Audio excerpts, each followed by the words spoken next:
والدين وصلى الله على نبينا وسيدنا محمد وعلى آله وصحبه أجمعين أما بعد.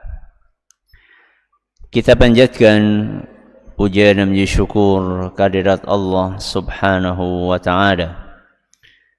Pada kesempatan malam yang berbahagia kali ini, hari Rabu malam Kamis tanggal 24 Rabiul Tsani 1447 Hijriah atau yang bertepatan dengan tanggal 15 Oktober 2025, kita kembali diberi kekuatan, kesehatan, hidayah serta taufik dari Allah Jalla wa Ala, sehingga kita bisa kembali menghadiri pengajian rutin tafsir Al-Quran di Masjid Agung Darussalam Purbalingga.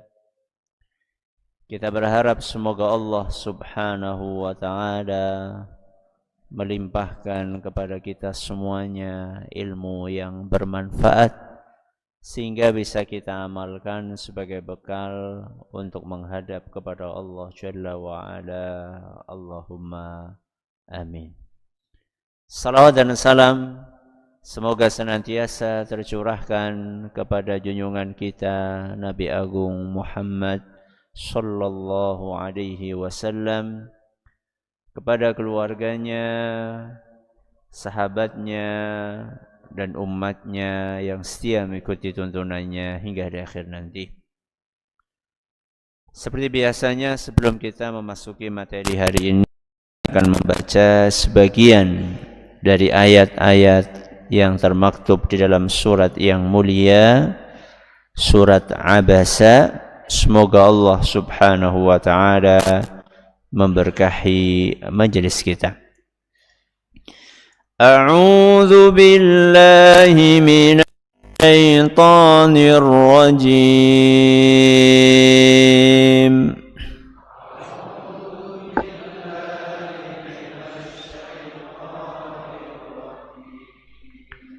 Bismillahirrahmanirrahim.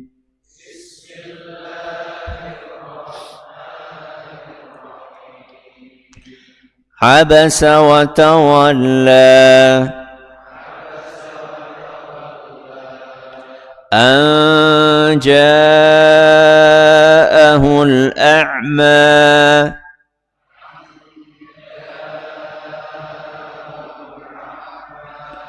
وما يدريك لعله يزكى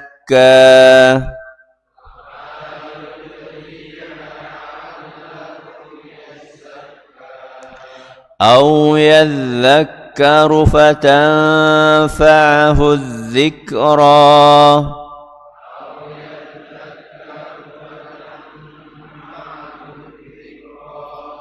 أما من استغنى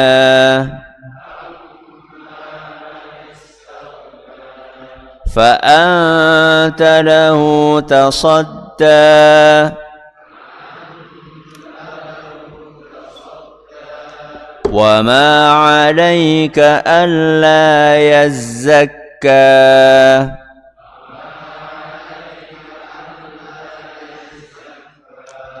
وأما من جاءك يسعى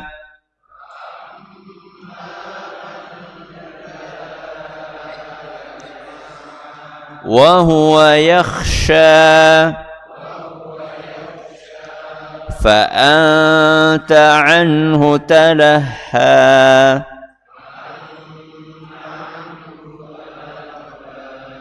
كلا إنها تذكرة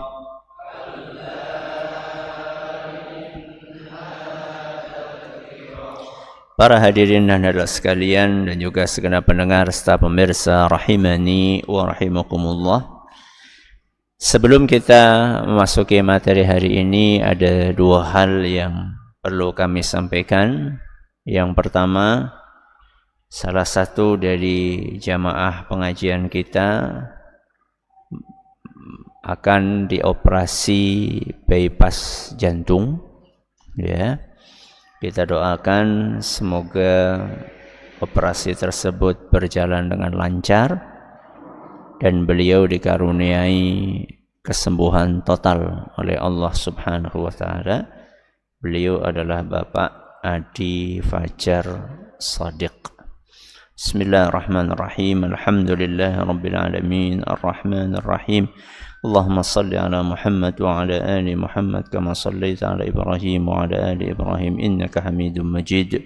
Allahumma rabban nas mudhibal ba's اشفي أدي فجر صادق أنت الشافي لا شفاء إلا شفاءك شفاء لا يغادر سقما اللهم رب الناس مذهب البأس اشفه أنت الشافي لا شفاء إلا شفاءك شفاء لا يغادر سقما اللهم رب الناس مذهب البأس اشفه أنت الشافي لا شفاء إلا شفاءك شفاء لا يغادر سقما وآخر دعوانا أن الحمد لله رب العالمين. Adapun hal kedua, insyaallah tanggal 23 Oktober malam ba'da Isya akan diadakan webinar spesial tentang rumah tangga dan keluarga secara online dengan tema manajemen keharmonisan rumah tangga. Manajemen keharmonisan rumah tangga yang diisi oleh kami dan juga oleh Ustadz Syafiq Basalamah. Berdua insyaallah dari jam 7:30 malam sampai 9:30 malam.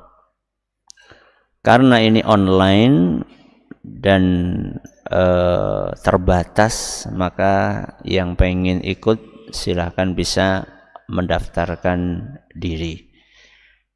Cuman malam hari ini akan saya tunjuk beberapa orang ya, yang kalau bisa menjawab pertanyaan seputar materi pengajian malam hari ini, maka dia nggak perlu daftar, cukup menyebutkan nama dan nomor WA-nya saja, nanti akan dihubungi oleh panitia.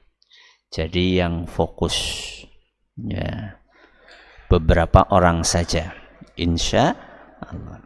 Kalau yang nggak ketunjuk gimana Ustaz? Ya daftar. Ya, yang nggak ketunjuk ya daftar. Baik. Ayat yang terakhir kita bahas ayat ke berapa? Ayat ke-3. Apa bunyinya? Wa ma yudrika la'allahu yazakka.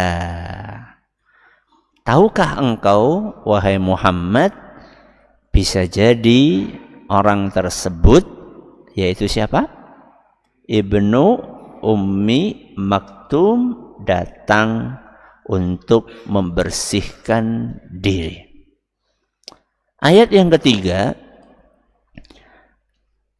disampaikan dalam rangka untuk menjelaskan apa alasan Allah Subhanahu wa taala menegur Rasulullah sallallahu alaihi wasallam.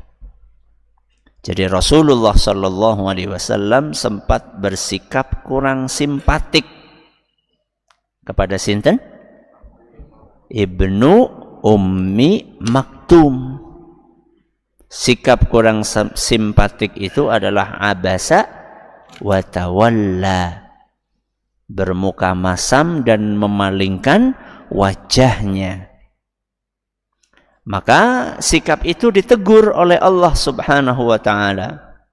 Kenapa Allah menegur Nabi kita Muhammad sallallahu alaihi wasallam? Jawabannya ada di ayat yang ketiga. Wa ma yudrika la'allahu yazakka. Orang ini wahai Muhammad bisa jadi datang dalam rangka misi mulia. Apa misi mulia tersebut? Mensucikan diri. Orang yang datang dalam rangka misi mulia seperti itu seharusnya disambut. Ya, seharusnya diterima sebaik mungkin. Itu ayat yang ketiga. Ayat yang keempat yang akan kita pelajari malam hari ini juga masih dalam rangka menjelaskan misi mulia kedatangan Ibnu Ummi Maktum kepada Rasulullah SAW. Jadi kalau di ayat yang ketiga Allah Subhanahu wa ta'ala menerangkan bahwa kedatangan Ibnu Ummi Maktum itu dalam rangka sebuah tujuan mulia, yaitu mensucikan diri, maka masih ada tujuan mulia yang lainnya. Di balik kedatangan Ibnu Ummi Maktum kepada Nabi kita Muhammad sallallahu alaihi wasallam, misi berikutnya itu dijelaskan di ayat yang keempat. Apa tujuan Ibnu Ummi Maktum datang? Au yadzakkaru fatanfa'ahu dzikra. Au yadzakkaru, dia datang untuk mendapatkan pengajaran. Dia datang untuk mendapatkan ilmu. Dia datang untuk mendapatkan tausiah, mendapatkan peringatan. Fatanfa'ahu dzikra. Dan ilmu yang dia dapatkan itu akan memberikan manfaat untuk dirinya. Jadi Ibnu Ummi Maktum ini datang kepada Nabi sallallahu alaihi wasallam tergopoh-gopoh, datang dengan penuh kesulitan, walaupun beliau memiliki kekurangan, harus dituntun supaya datang ke majelisnya Nabi sallallahu alaihi wasallam. Tujuannya adalah yazakka au yadzakkaru, ingin mensucikan diri dan ingin mendapatkan peringatan, mendapatkan ilmu. Maka gabungan antara dua ayat ini, ayat yang ketiga dan ayat yang keempat, mengajarkan kepada kita sebuah konsep bagaimana kita memperbaiki diri. Jadi supaya kita benar, supaya kita baik, itu ada konsepnya, ada tahapannya, ada urutannya. Apa urutannya? Yang pertama adalah membersihkan, yang kedua adalah mengisi. Apa konsep yang pertama? Membersihkan dulu, kemudian baru apa? Mengisi. Membersihkan atau pembersihan itu diambil dari yazakka. Ya. Yazakka, membersihkan, mensucikan. Sedangkan mengisi itu diambil dari yadzakkaru. Ya. Jadi setelah sesuatu itu dibersihkan, terus diapain? Diisi. Itu yang diistilahkan oleh para ulama kita dengan at-takhliyah qabla tahliyah. Itu bahasa Arabnya. Dibersihkan dulu, baru diisi. Jadi kalau ada botol, okay, kotor, ya, dan isinya air yang keruh, kemudian akan kita isi dengan air bersih atau akan kita isi dengan madu, kita apakan dulu?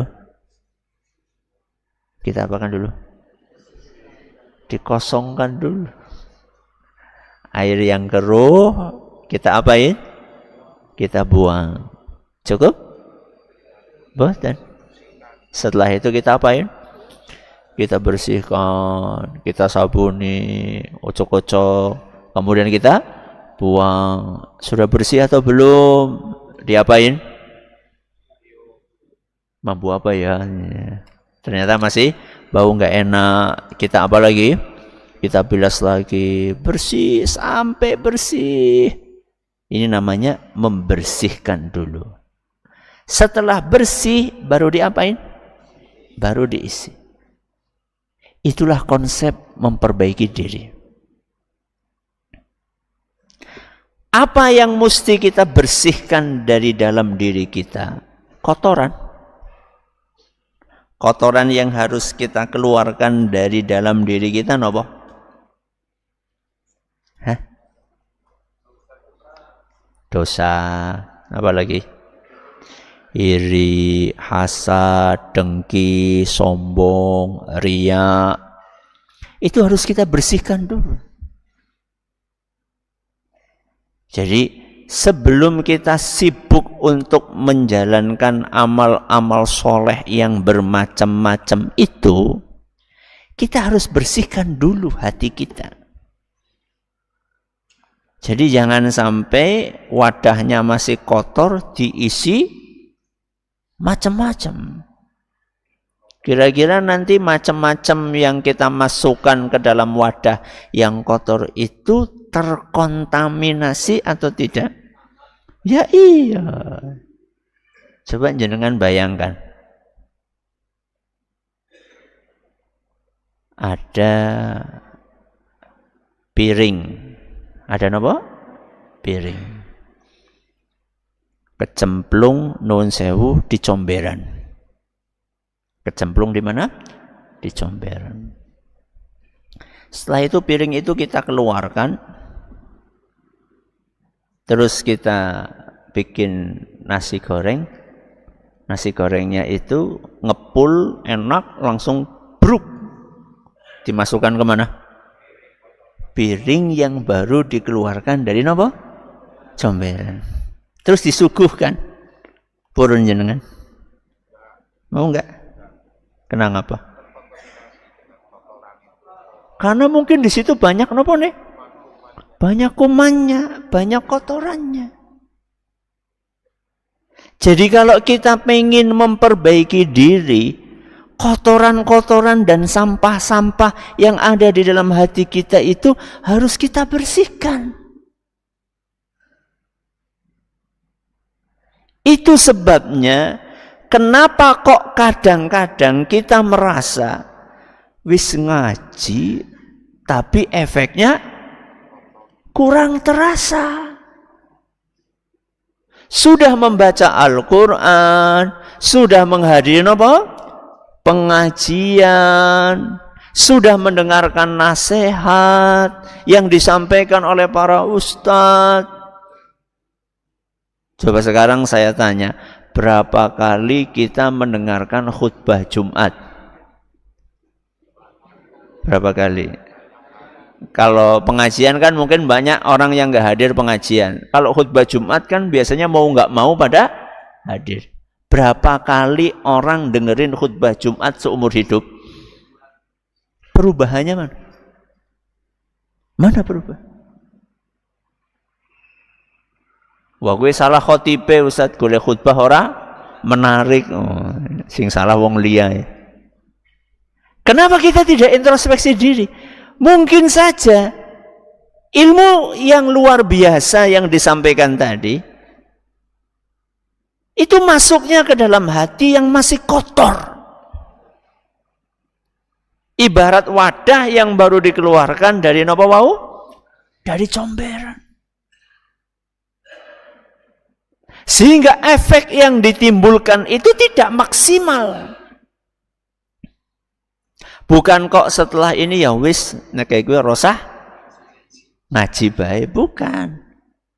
Tapi ada hal yang perlu kita perbaiki dari dalam diri kita. Dan ada tahapannya memperbaiki diri. ada aturannya, ya, ada urutannya kalau orang mau memperbaiki diri. Yang pertama dia lakukan adalah pembersihan, baru setelah itu pengisian. Jadi sebelum hati kita diisi, diapakan dulu? Dibersihkan dulu. Ya. Apa Ustaz yang perlu dibersihkan Ustaz? Ya, dosa-dosa dan maksiat. Ya. Caranya Ustaz, yang paling simple caranya adalah dengan taubat. Ya. Taubat dari apa? Dari semua dosa. Dosa mata, dosa telinga, dosa hati, dosa mulut, dosa kaki, dosa tangan.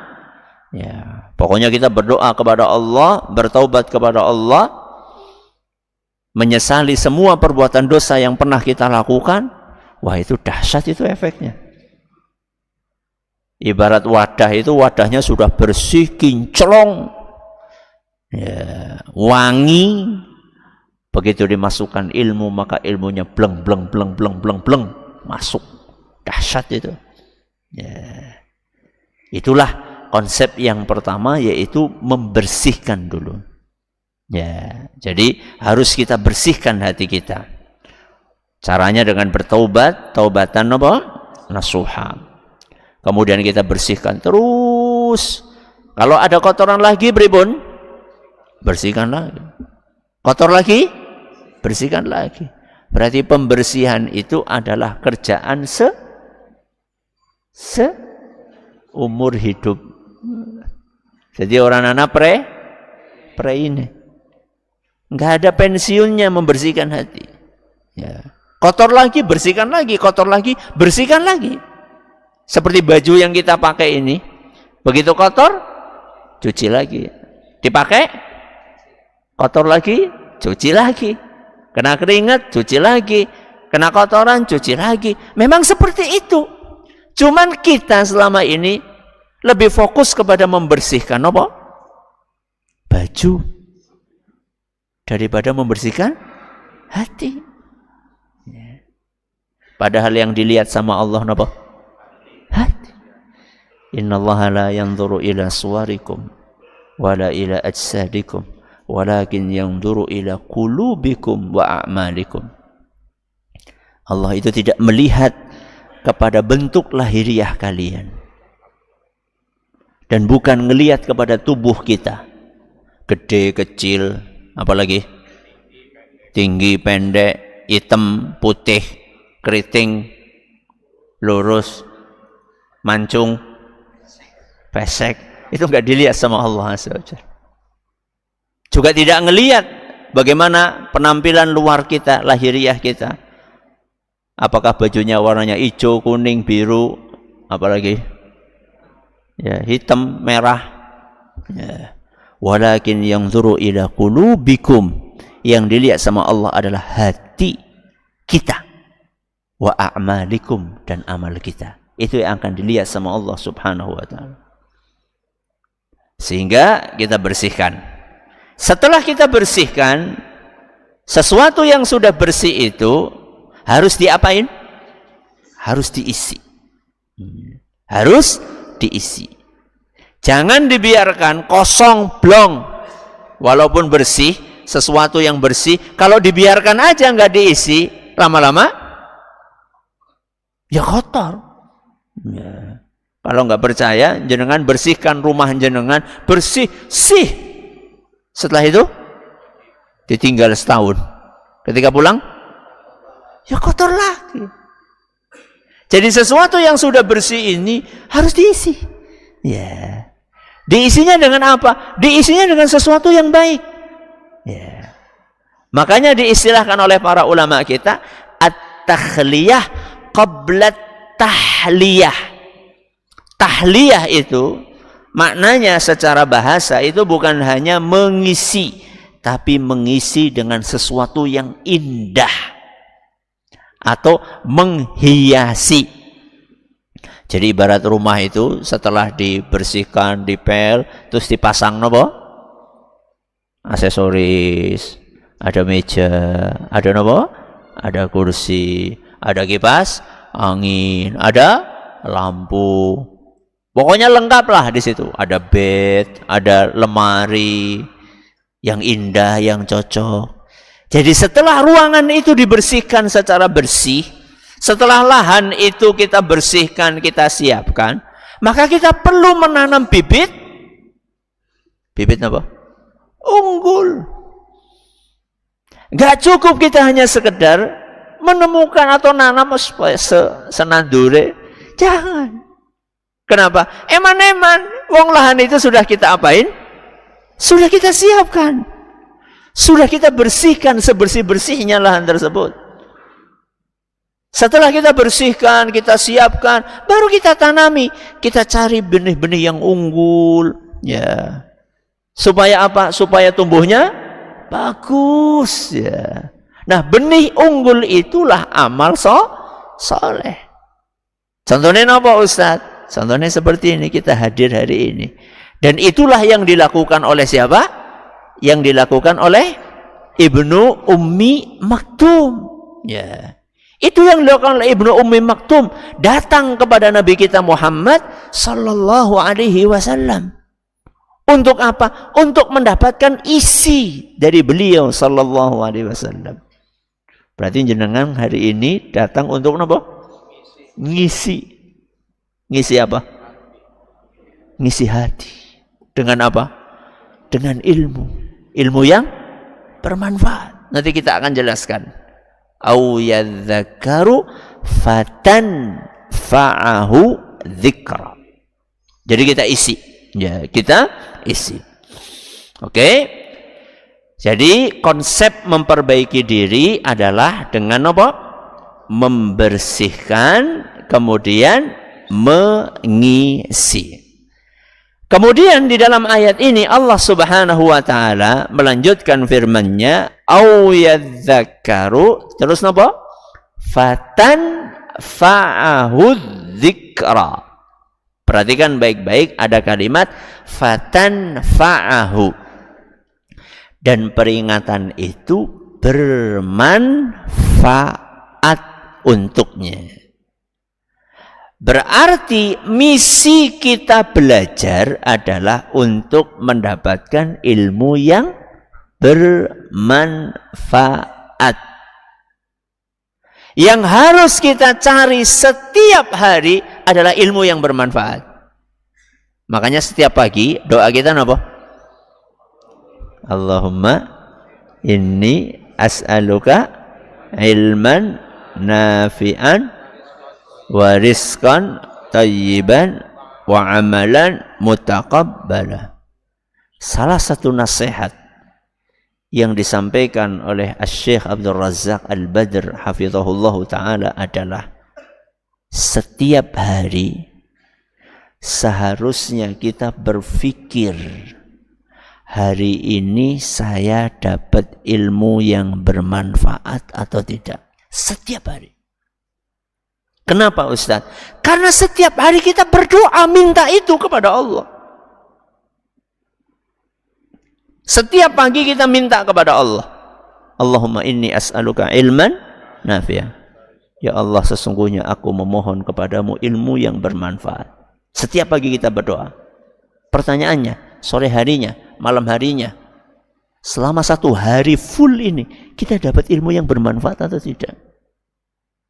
Ustaz, taunya kita sudah dapat ilmu yang bermanfaat atau tidak? Ketika kita menghadiri majelis taklim, ketika kita ngaji, ketika kita dengerin radio, kita merasa lebih dekat kepada Allah atau tidak? Seandainya kita merasa lebih dekat kepada Allah Subhanahu wa taala, lebih dekat sih ke priwe, Ustaz? Tambah semangat boleh ibadah. Itu berarti mendekat kepada sinten? Allah. Tambah bebeh golek maksiat. Berarti nek kebalikannya napa? Jadi mendekat kepada Allah itu tambah semangat ngibadah, tambah bebeh maksiat. Berarti nek menjauh pripun? Tambah bebeh ngibadah, tambah semangat maksiat. Na'udzubillahi min. Coba ketika kita ngaji, ketika kita mendengarkan pengajian, ketika kita menghadiri majelis taklim, yang kita rasakan itu setelah selesai pengajian semakin dekat kepada Allah atau semakin jauh dari Allah. Di situ kita mengukur apakah hari itu kita mendapatkan ilmu yang bermanfaat atau tidak. Sehingga yang penting itu bukan sekedar menghadiri majelis taklim. Yang penting itu bukan sekedar mendengar apa? Pengajian. Tapi apakah di majelis taklim itu, di pengajian itu, kita mendapatkan ilmu yang bermanfaat atau tidak? Ilmu yang bermanfaat itu yang sumbernya apa? Yo apalagi kalau bukan Al-Quran. Dan sunnah Nabi kita Muhammad Sallallahu Alaihi Wasallam. Jadi ketika kita menghadiri pengajian itu, pengisinya itu menyampaikan opini pribadi dia, pendapat pribadi dia, atau yang dia sampaikan adalah Allah Subhanahu Wa Taala berfirman, Rasulullah Sallallahu Alaihi Wasallam bersabda. Yang disampaikan apa? Al-Quran, hadis, atau pendapat pribadi. Ya.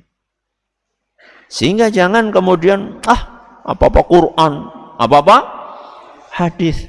Loh itu ilmu yang bermanfaat kok. Apa ada sesuatu yang bermanfaat, lebih bermanfaat dibandingkan firman Allah dan sabda Rasulullah Sallallahu Alaihi Wasallam? Nah, ya. Makanya apa kata Nabi SAW? Khairukum man ta'allamal Qur'ana wa'allamah. Manusia yang terbaik adalah yang belajar Al-Quran dan mengajarkannya. Mudah-mudahan kita termasuk manusia yang terbaik. Kita lagi apa? Belajar Al-Quran. Ayat-ayat Al-Quran kita pelajari. Mudah-mudahan itu indikator ilmu yang bermanfaat. Dah. Sumbernya Al-Quran dan hadis. Kemudian taunya ilmu itu, majelis taklim itu mengajarkan ilmu yang bermanfaat. Di majelis taklim tersebut kita dimotivasi untuk mengamalkan ilmu. Dinapa? Motivasi. Disemangati untuk mengamalkan ilmu. Jadi enggak cuma sekedar belajar ayat, belajar apa?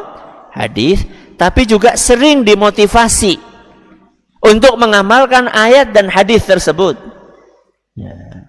Sering ditanya gimana sholatnya, tambah bagus atau belum? Yang belum sholat di masjid sudah berangkat ke masjid atau belum? Yang sudah berangkat ke masjid biasanya telat, sudah gasik atau belum? Itu yang terkait dengan ibadah dengan Allah Subhanahu wa Ta'ala. Hablum minallah, yang hubungannya hablum minan nas, sering diingatkan. Yang punya orang tua sudah berbakti kepada orang tuanya atau belum? Yang punya anak sudah maksimal mendidik anaknya atau belum? Yang punya istri sudah tambah sayang kepada istrinya atau belum? Yang punya suami sudah semakin berbakti melayani suaminya atau belum? Itu yang diajarkan.